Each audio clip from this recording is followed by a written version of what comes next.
Des centaines de journalistes venus du monde entier et quelques légendes de l'histoire du cyclisme. C'est en grande pompe que le tracé du Tour de France 2016 a été dévoilé ce matin. Sans surprise, c'est dans la Manche que sera donné le grand départ de cette 103e édition, avec 3 étapes dans le département. Cette image majestueuse de la France sera la première que le monde entier verra samedi 2 juillet à l'heure de la première étape du Tour 2016. D'abord, le Mont Saint-Michel Utah Beach, puis Saint-Lô Cherbourg pour la 2e étape et Granville-Angers pour la 3e étape. 435 km dans un même département, un record dans l'histoire de la Grande Boucle. C'est la fête normande d'abord et avant tout, puisque un grand départ, c'est quelque chose d'extraordinaire. Pour nous, c'est quelque chose d'assez émouvant, je dois le dire.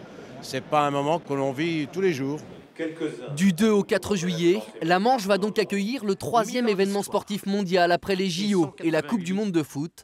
Un coup de pub gigantesque pour le département. Avec 255 jours d'avance, je tiens à vous dire, à tous et à chacun, bienvenue dans la Manche, bienvenue en Normandie, bienvenue au Tour de France 2016. C'est quelque chose pour nous et j'espère que voilà, ça va attirer beaucoup de monde et qu'on sera à la hauteur de l'événement. Et ça, je n'en doute pas. Je pense que voilà, tout le monde est prêt pour ce grand départ et j'espère qu'on aura des belles images à la télé.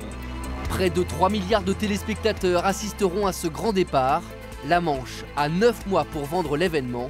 Première étape aujourd'hui avec la diffusion de ce clip promotionnel.